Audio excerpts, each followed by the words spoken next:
Students, welcome to step up academy. मेरा नाम है सुरभि तिवारी, जो कि आपको यहाँ पर फिजिक्स पढ़ाती हैं और हम स्टार्ट करने जा रहे हैं ग्रेविटेशन चैप्टर के इन टेक्स्ट क्वेश्चन।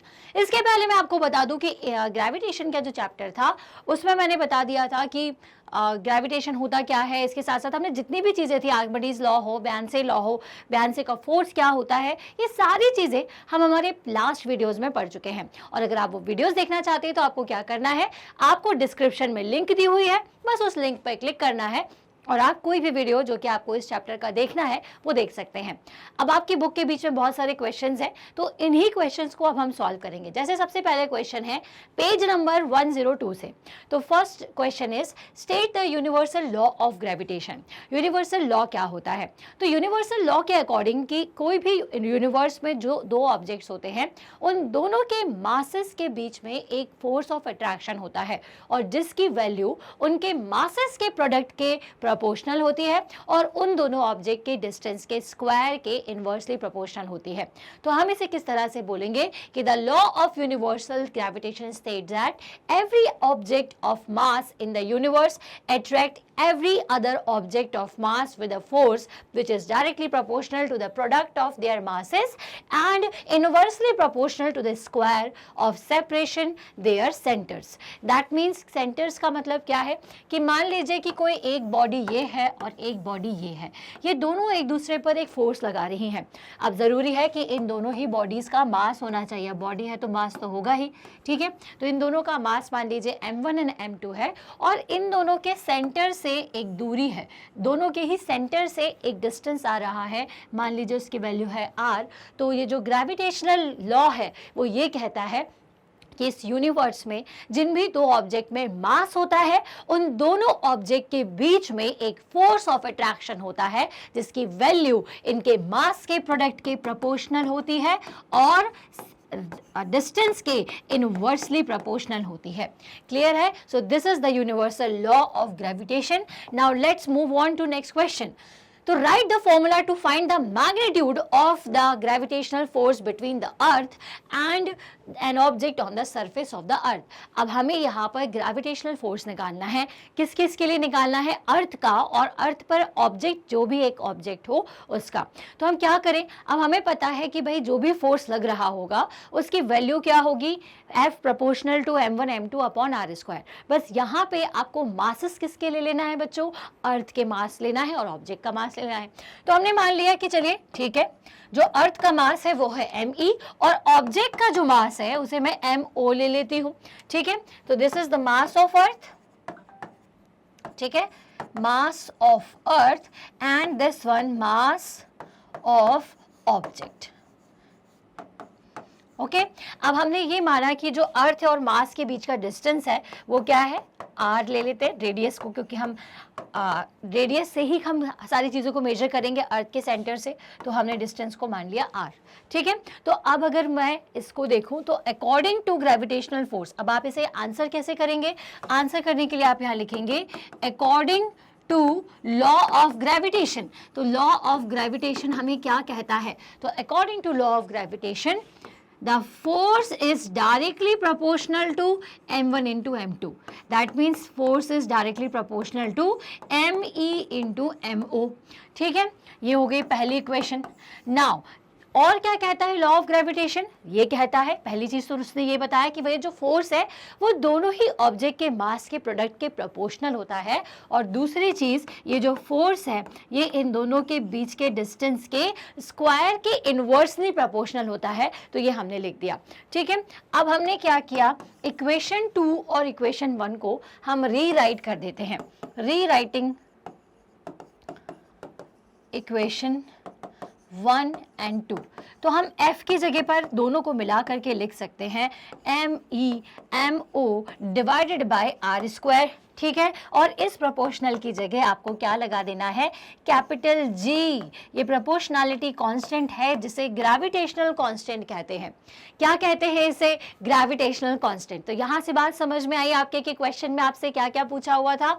आपको बस ये फॉर्मूला डेराइव करके बताना है और आखिरी में बच्चों एक चीज ये बता देना, मैं अभी आपको लिखने का तरीका भी बताऊंगी कि G क्या है, me क्या है, mo क्या है और r क्या है। समझ में आ रही है बात? और अगर नहीं आ रही है तो कमेंट में बता सकते सकते हो। तो देखो, according to Newton's law of gravitation, every particle in the universe attracts every other particle with a force whose magnitude is directly proportional to the product of their masses, that is F proportional to m1 into m2। ठीक है, और दूसरी चीज F is proportional to 1/r2, और तीसरी चीज जब हमने इन तीनों को कंबाइन किया तो हमारे पास एक आंसर आया जिसमें F की वैल्यू हमें मिलेगी capital G m1 m2 upon r²। अब यहाँ पे कौन कौन सी चीज क्या क्या है, तो G है आपका ग्रेविटेशनल कांस्टेंट, F है force of gravity, m1 m2 है masses of object and m2 is the mass of earth. ठीक है, अब अर्थ, क्योंकि हमें अर्थ और ऑब्जेक्ट बोला था इसलिए हमने अर्थ और ऑब्जेक्ट कंसिडर किया। अगर दो ऑब्जेक्ट के बीच में भी अगर मुझे फोर्स पूछा जाएगा तो मैं यही फॉर्मूले का यूज करूंगी। अब इससे रिलेटेड क्वेश्चंस आपसे पूछे जा सकते हैं, जैसे एक का मास बताया है, दोनों का मास बताया और ये बोला है कि फोर्स बताइए, तो आप फोर्स की वैल्यू को निकाल सकते हैं। तो इससे रिलेटेड बहुत सारे क्वेश्चन बनेंगे। आगे चलेंगे नेक्स्ट क्वेश्चन कि what you mean by free fall. Free fall से आप क्या समझते हैं, तो जब भी हम किन्हीं ऑब्जेक्ट्स को ऊपर एक सर्टेन हाइट से ड्रॉप करते हैं तो ऑब्जेक्ट का मास कुछ भी हो, ये दोनों ही ऑब्जेक्ट एक साथ अर्थ पर आकर के गिरते हैं। इसी को ही हम कहते हैं फ्री फॉल, और फ्री फॉल का कारण है ग्रेविटेशनल एक्सेलरेशन। ठीक है, so the force of attraction that moves the body towards the centre of earth is called the gravity और ग्रेविटेशनल फोर्स। अब हम ये सब जानते हैं कि वो फोर्स जो कि अर्थ के सेंटर से लगता है, ठीक है, कौन सा फोर्स जो अर्थ के सेंटर से लगता है उसको आप ग्रेविटी या ग्रेविटेशनल फोर्स कहते हो। जब भी किसी ऑब्जेक्ट को आप अर्थ की तरफ भेजते हो, फेंकते हो, तो अर्थ के इस ग्रेविटेशनल फोर्स की वजह से ये सभी क्या होते हैं, नीचे की तरफ आते हैं। कोई भी चीज हो आप ऊपर से फेंकोगे तो नीचे ही आती है और एक साथ आती है, इसी को हम कहते हैं free fall. Freely falling body falls with an acceleration of 9.8 metre per second square. तो फ्रीली फॉलिंग बॉडीज जो होती हैं वो कितने एक्सेलरेशन से नीचे गिरती हैं, 9.8 मीटर पर सेकेंड स्क्वायर के एक्सेलरेशन से नीचे की तरफ आती हैं। ठीक है, तो इतनी बात तो हमारी क्लियर हो गई कि फ्री फॉल का मतलब सिंपल यही है कि जब भी हम किसी ऑब्जेक्ट को ऊपर से नीचे फेंकते हैं तो अर्थ के सेंटर से लगने वाले ग्रेविटी या फिर ग्रेविटेशनल फोर्स के कारण ये दोनों ऑब्जेक्ट एक साथ नीचे की तरफ आते हैं, और इन दोनों पर ही जो एक्सेलरेशन की वैल्यू है वो 9.8 मीटर पर सेकेंड स्क्वायर होती है। आगे बच्चों इतनी बात क्लियर। अब चलो पन्ना पलटो, पेज पलटो। पन्ना जानते हो ना, पेजेस, ठीक है, हिंदी में पन्ना कहते हैं जिसे। तो आगे चलेंगे और आपके 104 पे दिए हुए क्वेश्चन को देखेंगे। तो what you mean by acceleration due to gravity. Acceleration due to gravity किसे कहते हैं। अब एक्सेलरेशन वर्ड तो हमें पता है कि change in velocity is acceleration, right. तो वैसे ही जब भी कोई चीज अर्थ की तरफ गिरती है तो उसमें वेलोसिटी में चेंज होता है। जैसे अगर मैं किसी चीज को नीचे से ऊपर भेज रही हूं तो फाइनल उसकी इनिशियल वेलोसिटी कुछ होती है और फाइनल वेलोसिटी 0 हो जाती है। वैसे ही जब ऊपर से नीचे किसी चीज को भेजते हैं तो इनिशियल वेलोसिटी कुछ होती है और फाइनल वेलोसिटी, इनिशियल वेलोसिटी 0 और फाइनल वेलोसिटी की कुछ ना कुछ तो वैल्यू होती है। तो ये जो चेंज इन वेलोसिटी है उसे हम ग्रेविटेशन कहते हैं, उसे हम कहते हैं एक्सेलरेशन। और क्योंकि ये ग्रेविटी की वजह से हो रही है इसीलिए इसे ग्रेविटेशनल एक्सेलरेशन कहा जाता है और इसे स्मॉल g से रिप्रेजेंट किया जाता है। So how will you answer this question. तो acceleration due to gravity is the acceleration gain by object due to gravitational force. तो ग्रेविटेशनल एक्सेलरेशन का मतलब यही होता है कि कोई भी चीज जो एक्सेलरेट होती है अर्थ के ग्रेविटेशनल फोर्स के कारण, ठीक है, कोई भी ऑब्जेक्ट जो कि एक्सेलरेट हो रहा है मतलब कि अपनी स्पीड में चेंज कर रहा है, वेलोसिटी उसकी चेंज हो रही है। तो वेलोसिटी अगर चेंज हो रही है तो वो किसके कारण चेंज हो रही है, अर्थ के एक्सेलरेशन के कारण। तो उसे, क्योंकि वो अर्थ के ग्रेविटेशनल फोर्स के कारण चेंज हो रही है इसलिए हम उसे ग्रेविटेशनल एक्सेलरेशन कहते हैं। ठीक है, मतलब क्या कि आप किसी भी ऑब्जेक्ट पर अगर फोर्स लग रहा है तो उस फोर्स के कारण उसकी वेलोसिटी में चेंजेस आ रहे हैं और वेलोसिटी में चेंज को ग्रेविटी एक्सेलरेशन कहते हैं। बड़ा कंफ्यूज कर रही हूँ क्या मैं। तो इसे ही हम कहते हैं कि ग्रेविटेशनल एक्सेलरेशन ना, कंफ्यूज की कोई बात ही नहीं है यहाँ पे। अब यहाँ पे देखिए कि इसकी यूनिट क्या होती है, क्योंकि हम जानते हैं कि एक्सेलरेशन की unit metre per second square होती है, ठीक है। तो आपको याद रखना है कि मीटर पर सेकेंड स्क्वायर जो है ये हमारी एक्सेलरेशन की, ग्रेविटेशनल एक्सेलरेशन की भी यूनिट होगी। अब ग्रेविटेशनल एक्सेलरेशन की वैल्यू को आप पॉजिटिव लेंगे अगर ऑब्जेक्ट इस डायरेक्शन में आ रहा है, ऊपर से नीचे डाउनवर्ड डायरेक्शन में अगर ऑब्जेक्ट जा रहा है, ठीक है, तो आप इसकी वैल्यू पॉजिटिव लेते हो। और अगर ऑब्जेक्ट को आप नीचे से ऊपर की तरफ भेजते हो तो क्योंकि ये अपोजिट टू ग्रेविटेशनल फोर्स काम करेगा, अपोजिट टू ग्रेविटी आप काम करवा रहे हो, ऑब्जेक्ट को ऊपर भेज रहे हो। ग्रेविटी कहाँ लगती है, अर्थ का फोर्स कहाँ है, नीचे की तरफ, लेकिन आप उसके अपोजिट काम कर रहे हो, इसलिए इस एक्सेलरेशन की वैल्यू आपको क्या लेनी पड़ेगी, -g। क्लियर है। So it has both magnitude and direction, क्योंकि ये डायरेक्शन शो करता है या तो अपवर्ड या डाउनवर्ड, क्योंकि ये डायरेक्शन के साथ साथ इसमें मैग्नीट्यूड है, इसीलिए हम इसे क्या कहते हैं, हम इसे कहते हैं vector quantity. Acceleration due to gravity is represented by small g, the standard value of g on the surface of the earth at sea level is 9.8 metre per second square. जो हमारा ग्रेविटेशनल एक्सेलरेशन है उसकी value तो आप सबको पता ही है कितनी होती है, 9.8 metre per second square is the value of gravitational acceleration, ठीक है, जिसको आप क्वेश्चंस में 10 मीटर पर सेकेंड भी लेते हो। Now what are the differences between mass of an object and its weight. अब देखिए हमारे इस अर्थ पे बहुत सारे ऑब्जेक्ट हैं जो कि किसी ना किसी चीज के मिक्सचर से बने हुए हैं।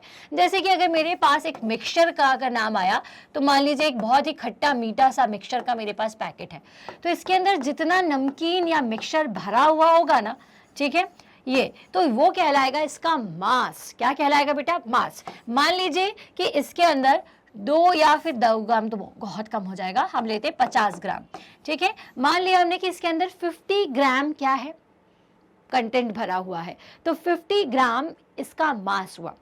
अब अर्थ पे कोई भी चीज हो, अर्थ उन सभी पर क्या लगाती है, फोर्स लगाती है, ग्रेविटेशनल फोर्स लगाती है। तो जब इस मास के साथ में, ठीक है, जो कि 50 ग्राम्स है, ठीक है, मैंने क्या किया, जब मैंने एक्सेलरेशन, ग्रेविटेशनल एक्सेलरेशन को मल्टीप्लाई कर दिया तो ये क्या बन जाएगा, ये बन जाएगा m इंटू जी, या फिर आप m इंटू जी को अगर मैं g की जगह एक्सेलरेशन का a लिखूं तो आपको तो याद ही होगा, ये क्या हो जाएगा, फोर्स हो जाएगा। इस फोर्स को हम कहते हैं यहाँ पर, जब वो m इंटू जी हो जाए तो उसे कहा जाता है वेट। तो weight is the matter content in a body. क्या होता है, मास, मास इज, सॉरी मैंने वेट बोल दिया, mass is matter, okay, matter content in a body. किसी बॉडी में कितना मैटर कंटेंट है, कितने मैटर से मिलके वो बना हुआ है, उसे हम कहते हैं उसका मास। और वेट क्या होता है, mass into gravitational acceleration is weight, क्योंकि F इंटू ए फोर्स होता है और वेट भी हमारा एक तरीके का फोर्स है जो कि डाउनवर्ड डायरेक्शन में एक्ट करता है। तो वेट क्या होता है बच्चों, वेट की जो यूनिट होती है वो न्यूटन होती है, जिसकी डायरेक्शन इस तरह से होगी। और मास इज मैटर, याद रखिएगा, matter content in a body, जिसकी यूनिट आप क्या लेते हो, kg, किलोग्राम्स। क्लियर है। So this is the main difference between mass and an object. तो बच्चों यहाँ पे आप आंसर इस तरह से लिख सकते हैं कि mass is the amount of matter in a material, while weight is a measure of how the force of gravity act upon that mass. Mass क्या है, matter content in a body, और दूसरी चीज वेट क्या है कि कैसे gravity उस ऑब्जेक्ट के मास पर काम कर रही है, उसे आप वेट कहते हो। Now mass is the measure of the amount of matter in a body. Mass is denoted by capital M और small m। Weight is the measure of amount of force acting on a mass, मतलब कि मास matter से बना हुआ है और उस मास के ऊपर जो फोर्स एक्ट कर रहा है उसे हम कहते हैं वेट, ठीक है। सो मास, अब ये वेट किसके कारण लग रहा होता है, तो वही ग्रेविटी के कारण लग रहा होता है, इसलिए हम क्या कह रहे हैं, वेट मतलब कि force on a mass of a body, ठीक है, किसके कारण, due to acceleration of gravity, ठीक है, due to acceleration of gravity. तो weight usually denoted by W and weight is the mass multiplied by the acceleration, that is W equals to m into G. तो यहाँ पे हमने एक question को solve कर लिया, बहुत इजी क्वेश्चन था। आगे चलते हैं कि why is the weight of an object on the moon is 1/6 of its weight on the earth. अब मास पर मतलब मून पर हमारा बॉडी का मास मतलब वेट 1/6 क्यों हो जाता है? तो देखो 2-3 बातें हैं बच्चों जो मैं आपको बताना चाहती हूँ। सबसे पहली बात तो ये कि आप कहीं पर भी चले जाएं आपका मास सेम रहेगा, क्योंकि आपके अंदर आप जिस मैटर से बने हुए हैं वो तो वही का वही रहेगा, उसमें तो कोई चेंज नहीं कर देगा। लेकिन जब आप किसी और प्लैनेट पर जाते हो तो वहां पे ग्रेविटी चेंज हो जाती है। ग्रेविटी मतलब कि वो फोर्स जो कि आपको नीचे से खींच रहा होता है, डाउनवर्ड डायरेक्शन में लग रहा होता है आपकी बॉडी पर, तो वो फोर्स अलग अलग जगह अलग है। जैसे जब मैं आपको बात करूं मून की, तो मून की ग्रेविटी अर्थ की ग्रेविटी से 1/6 है, तो जिसके कारण अब ग्रेविटी के चेंज होने से किस बात में चेंज होगा? तो ऑब्वियस ही बात है वेट में चेंज होगा, क्योंकि वेट हमारा होता है मास इनटू जी। ठीक है, अब अगर कहीं का जो आपका वेट है, ठीक है, वो कम कैसे होगा? जब ये जो ग्रेविटी लग रही है इसके ऊपर वो कम हो जाए, तो ये 1/6 होती है। तो why is the weight of an object on the moon is 1/6 its weight on the earth. इसीलिए होता है वेट हमारा हमारे मून पर 1/6, क्योंकि वहाँ की ग्रेविटी हमारी अर्थ की ग्रेविटी से 1/6 है। अब देखो इसको न्यूमेरिकली हम सॉल्व कर लेते हैं, मतलब इसका पूरा डेरिवेशन। तो the mass of the moon is 1/100 times and its radius is 1/4 times that of earth.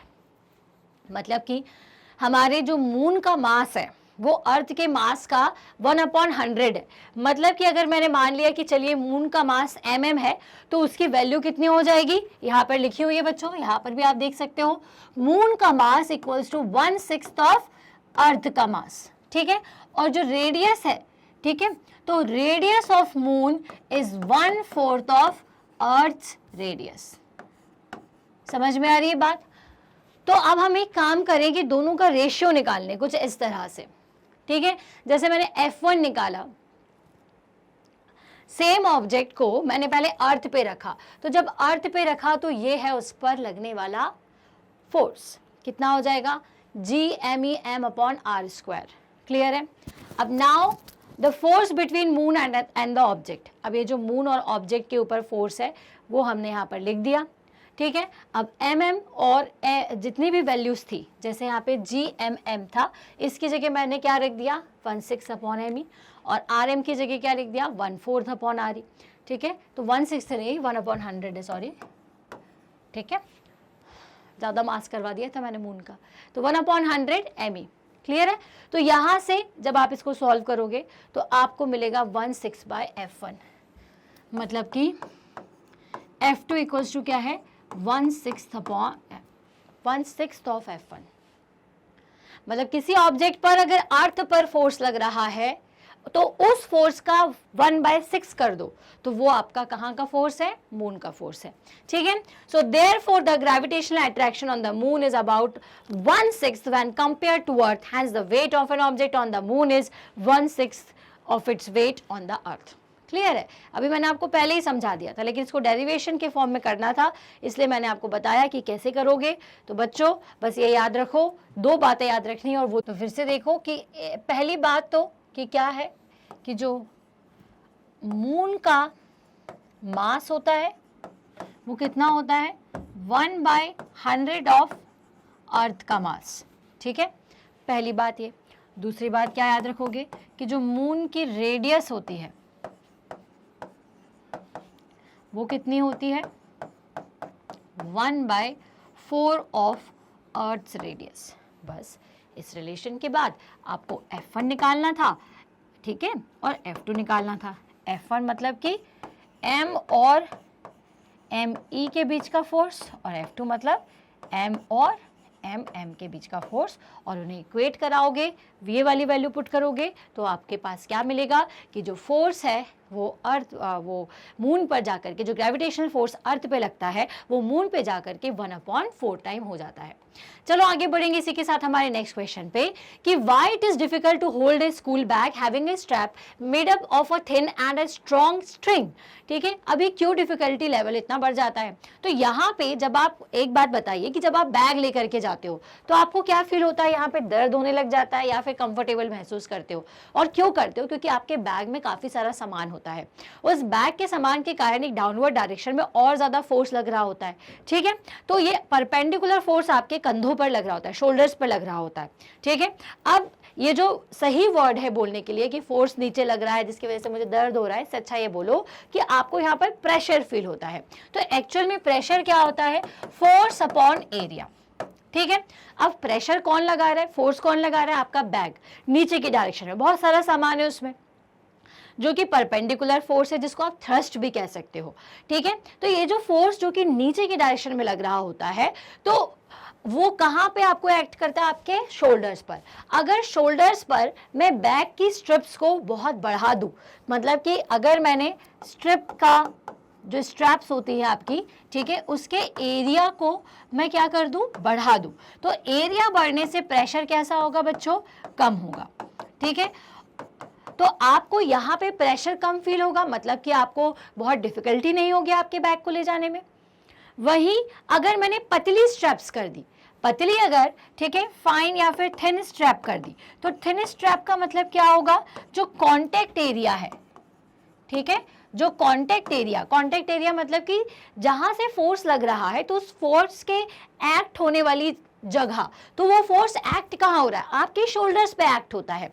तो वो जगह का, वो आपकी जगह कैसे बन गई? वो आपके बैक के स्ट्रैप से बन गई वो जगह, ठीक है। तो अगर स्ट्रैप की साइज को बढ़ा दोगे, एरिया को इंक्रीज कर दोगे, तो प्रेशर की वैल्यू क्या होगी? कम हो जाएगी। वहीं लेके अगर थिन स्ट्रैप ले ली तो एरिया बढ़ जाएगा, और एरिया अगर बढ़ेगा तो इस रिलेशन से क्या समझ में आ रहा है कि प्रेशर भी इंक्रीज हो जाएगा, है ना। तो why it is difficult to hold a school bag having a strap made up of a thin and strong string? तो when we uses a very thin and strong string, तो जो contact area होता है, the contact area in a thin strap is very less, which increases the pressure, ठीक है, which increases the pressure on our shoulder, ठीक है। In fact, if we uses a very thin, it will harm our shoulder, okay. But if we uses a wide strap bag, then it will create a very less pressure on our shoulders. समझ में आई बात? तो बस यही आपको answer देना है। It is difficult to hold a school bag having a strap made up of a thin and a strong string, because the thin string has a very less contacting area, which increases the pressure, which is uncomfortable to carry the school bag. Now next question. What do you mean by the buoyancy? buoyancy क्या होता है? buoyancy क्या है? तो बच्चों आपको पता है कि आपने कई बार स्विमिंग पूल में बॉल खेली होगी, बॉल को आप नीचे डालना चाहते हैं लेकिन वो ऊपर आ जाती है। अब कई चीज़ें तो सिंक करती है पानी में, लेकिन कुछ चीज़ें जो हैं वो पानी के ऊपर आ जाती हैं। तो पानी के ऊपर ऐसा क्या होता है? तो पानी जो है वो अपवर्ड डायरेक्शन में एक फोर्स लगाता है, और इसी अपवर्ड फोर्स को हम बायंट फोर्स कहते हैं, जिसके कारण ऑब्जेक्ट्स पानी के ऊपर फ्लोट करना शुरू कर देते हैं, ठीक है। Now, the upward force exerted by the liquid on an object. अब ये सिर्फ पानी या वाटर की बात नहीं है, हर एक लिक्विड की प्रॉपर्टी होती है। So the buoyant force exerted by the liquid on an object immersed in it is known as buoyant force. तो मैंने क्या कहा कि लिक्विड कुछ भी हो सकता है, लेकिन हाँ, लिक्विड की डेंसिटी पर ये डिपेंड करेगा कि वो ऑब्जेक्ट पर कितना फोर्स लगाएगा, है ना, क्योंकि जो बायंट फोर्स है वो डेंसिटी और वॉल्यूम पर डिपेंड करता है। ये मैंने आपको हमारे लेक्चर्स में बताया हुआ है। तो when you try to immerse an object in water, then you can feel an upward force exerted on the object which increases as you push the object deeper into the water. तो पानी के अंदर जितना जितना आप नीचे जाते हो तो डेंसिटी वॉल्यूम इंक्रीज होता है, जिसकी वजह से क्या होता है कि आपका ऑब्जेक्ट के ऊपर और ज़्यादा बायंट फोर्स लगता है। यही बायंट फोर्स है जिसके कारण आप कोई भी हैवी ऑब्जेक्ट को पानी में तो इजीली लेके जा पाते हो, लेकिन वहीं अगर आप पानी के बाहर से लेकर के जाओगे तो आपको उसे कैरी करने में बहुत डिफिकल्टी होती है। यही बायंट फोर्स है जिसके कारण जो बड़ी बड़ी शिप्स है वो पानी में तैरती है, और यही बायंट फोर्स के जो है वो एक नेल को पानी के अंदर भी डाल देता है। तो ये कॉन्सेप्ट क्या है ये आगे अपन समझते चलेंगे अगर क्वेश्चन आता है, और अगर और डिटेल में समझना है तो वीडियो आपको मिल जाएगा, ठीक है। तो यहाँ पे बायंट फोर्स क्या है ये हम समझा चुके हैं। आगे एक और क्वेश्चन जो कि आपकी सारी जिज्ञासाओं को समाप्त कर देगा, और वो है कि why does an object float और sink when placed on surface of a water. कुछ ऑब्जेक्ट्स को जब आप पानी पर रखते हो तो वो फ्लोट करते हैं, जैसे कि प्लास्टिक, रबर की कोई बॉल, या फिर वुड हो गया, या फिर कई बार आपका जो मेटल होता है, जैसे आयरन का पीस है, तो वो भी फ्लोट करता है, बट हम क्या करते हैं कि वही नेल को, आयरन नेल पानी के अंदर सिंक कर जाती है। तो व्हाट इज द रीजन? तो reason is volume and density. ठीक है, there are two factors on which the buoyant force depends और due to which the object में सिंक और float on an surface of water. देखिए क्या है कि अगर मीडियम डेंसिटी ज़्यादा है ना, अगर पानी की डेंसिटी ज़्यादा है तो बायंट फोर्स ज़्यादा हो जाएगा। उसी तरह से वॉल्यूम ज़्यादा है किसी भी ऑब्जेक्ट का, तो वॉल्यूम ज़्यादा होने की वजह से बायंट फोर्स ज़्यादा होता है। तो जब बायंट फोर्स ज़्यादा है तो ऑब्जेक्ट पानी के ऊपर सिंक करते हुए नजर आते हैं, लेकिन अगर बायंट फोर्स कहीं भी कम होता है ऑब्जेक्ट के डेंसिटी से, तो ऑब्जेक्ट नीचे आ जाएगा और पानी उसे ऊपर नहीं उठा पाएगा। ठीक है, अब बोट के केस में, शिप के केस में, अब आप सोचेंगे कि मैम वहां पर कैसे, तो वहां देखिए वॉल्यूम बोट का काफ़ी ज़्यादा है, तो बायंट फोर्स उस पर उतना ही ज़्यादा लगता है। वहीं नेल का जो एरिया है, जो वॉल्यूम है उसका बेसिकली वो काफ़ी कम है, जिसकी वजह से वो पानी के अंदर आ जाते हैं। तो एन ऑब्जेक्ट विल फ्लोट और sink when placed on the surface of the water is determined by the density of the object. तो ऑब्जेक्ट की डेंसिटी पर डिपेंड करता है। If the density of object is greater than water it will sink, right. अगर object की density ज़्यादा है, object ज़्यादा डेंस है, जैसे कि लोहे की बॉल और एक प्लास्टिक की बॉल, तो आयरन बॉल, लोहा मतलब आयरन की जो बॉल है वो ज़्यादा डेंस है तो वो पानी के अंदर चली जाएगी। वहीं अगर प्लास्टिक की बॉल है तो वो कम डेंस है तो वो पानी के ऊपर रहेगी। इन contract if the density is less than water it will float. अब प्लास्टिक की बॉल फ्लोट कर रही है, क्यों फ्लोट कर रही है? क्योंकि वो कम डेंस है। Now you find your mass to be 42 kg on weighing machine. Is your mass more or less than 42 kg?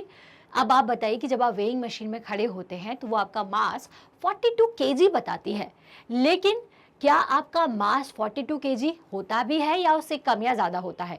तो जब आप वेइंग मशीन में रहते हो तो वो आपका अपरेंट मास बताती है। कौन सा मास बताती है बच्चों? अपैरेंट मास। ठीक है, by the weighing machine, a weighing machine is calibrated to show mass and measure the weight of a body. समझ में आ रही है बात? एक्चुअल में वेइंग मशीन आपको मास और वेट दोनों मिलाकर के बताती है, वेट बताती है। ठीक है, when we stand on a weighing machine our weight acts downward while air acts upward owing to up thrust. अब जैसे आप वेइंग मशीन पर खड़े होते हो तो आपका बॉडी का जो वेट है वो डाउनवर्ड डायरेक्शन में लगता है और एयर आपको ऊपर की तरफ अप थ्रस्ट फोर्स लगाती है। As a result, our apparent weight falls below or our actual weight. तो हमारा जो apparent weight होता है, ठीक है, वो fall below our actual weight, हमारे actual weight से कम हो जाता है। Our genuine weight is higher, that is greater than 42 kg, but because the weighing machine measures the apparent weight, hence the weight will be more than 42. ठीक है, अब देखो basically क्या होता है कि जब आप किसी चीज़ पे खड़े हो तो भाई नीचे एयर भी है, तो एयर हमें ऊपर, अब जो बायंट फोर्स है वो आपके लिक्विड्स भी लगाते हैं, एयर्स भी लगाते हैं, आपको तो पता ही है। ठीक है, फ्लूइड्स जितने भी होते हैं वो सभी बायंट फोर्स लगाते हैं। तो जब आप वेइंग मशीन में खड़े हुए हो तो आपका वेट नीचे लग रहा है, लेकिन एयर भी आपके ऊपर लगा रही है वेट, तो एक्चुअल वेट हमें पता नहीं चलता। तो नीचे से लगने वाले फोर्स की वजह से हमें सिर्फ अपैरेंट वेट पर पता चल पाता है। एक्चुअल वेट हमारा हमेशा 42 अगर आ रहा है तो 42 से ज़्यादा होगा। You have a bag of cotton and iron bar, each indicating the mass of 100 kg when measured on a weighing machine. In reality, one is heavier than other. Can you say which one is heavier and why? ठीक है, अब देखिए हमारे पास यहाँ पर 100 kg masses का एक each indicate, एक आयरन का बार है और एक बैग ऑफ कॉटन है। अब ये देखिए बैग ऑफ कॉटन, मान लीजिए ये कॉटन का बैग है इतना बड़ा, ठीक है, कॉटन बैग, और एक आयरन बार है। आपसे पूछा इन दोनों में से वेट किसका होगा? अब देखो बेटा, यहां पर अगर अप थ्रस्ट लग रहा होता है तो एरिया देखो इसका ज्यादा है, तो ये इजीली ऊपर उठ जाएगी। वहीं इसका एरिया कम है तो इस पर लगने वाला जो एयर का अप थ्रस्ट है वो कम होगा। तो एक्चुअल में क्या होगा बेटा, आपका जो कॉटन का बैग है उसमें ज़्यादा वेट है as compare to iron bar. इसको आप कैसे लिखोगे? So in reality the cotton bag is heavier This is because the cotton bag has more volume than that of an iron bar. So it is displaced more air and hence the buoyant force acting on the cotton bag due to air is more than acting on a iron bar. क्योंकि cotton bag का जो volume था, आपने देखा है कि cotton का bag, मान लीजिए मेरा ये है, ये बैग मैंने बना दिया, ठीक है, तो ये कॉटन का बैग मेरे पास ज्यादा है क्योंकि वो ज्यादा एरिया कवर कर रहा, वही आयरन की बार जो है ये कम वॉल्यूम को क्रिएट कर रही है, मतलब कि एयर को कम डिस्प्लेस करेगा। अब ये जितनी ज्यादा एयर को डिस्प्लेस कर देगा उतना ज्यादा इसके ऊपर बायंट फोर्स लग रहा होगा, और ये कम क्योंकि एयर को डिस्प्लेस करेगा इसलिए इसके ऊपर कम बायंट फोर्स लगेगा। Archimedes principle and true weight से that apparent weight plus buoyant force, तो टोटल आपका ट्रू वेट क्या होता है, अपेरेंट वेट और इसके बाद बायंट फोर्स। तो बायंट फोर्स को कैसे निकालते हो, द वॉल्यूम, वो वॉल्यूम जो कि एक ऑब्जेक्ट किसी एयर में या पानी में जाने के बाद जितना एयर या पानी को अलग कर देता है उसके वॉल्यूम को आप बायंट फोर्स की वैल्यू के बराबर नापते हो। तो अगर मुझे एक्चुअल वेट निकालना है तो दिस अपेरेंट वेट जो हमारा वेइंग मशीन में आ रहा है प्लस बायंट वेट, जो बायंट का फोर्स जो है वो आपको इसके साथ ऐड करना पड़ेगा। तो apparent weight is 100 kg for both but buoyant forces are different. तो मैं ये कह सकती हूँ कि अपेरेंट वेट दोनों का बराबर है लेकिन उनके ऊपर बायंट फोर्स अलग अलग लग रहा है। तो बच्चों यहाँ से बुक के जितने भी क्वेश्चंस थे वो हमने कंप्लीट कर लिए इन टेक्स्ट क्वेश्चंस, लेकिन अब बारी आती है एनसीईआरटी की। तो एनसीईआरटी में तो बहुत सारे क्वेश्चंस हैं जो कि एनसीईआरटी सॉल्यूशंस में दिए हुए हैं, तो चलिए उनको भी समझेंगे लेकिन हमारे नेक्स्ट वीडियो में। आई होप ये वीडियो आपके समझ में आया है, सारे क्वेश्चंस आपने अच्छे से नोट डाउन कर लिए हैं। ऐसे ही सारे वीडियोस को देखने के लिए आज ही सब्सक्राइब करें स्टेप अप एकेडमी और अपने सारे दोस्तों के साथ इसे शेयर भी कर दो। हम मिलेंगे नेक्स्ट वीडियो में, तब तक के लिए थैंक्स फॉर वॉचिंग।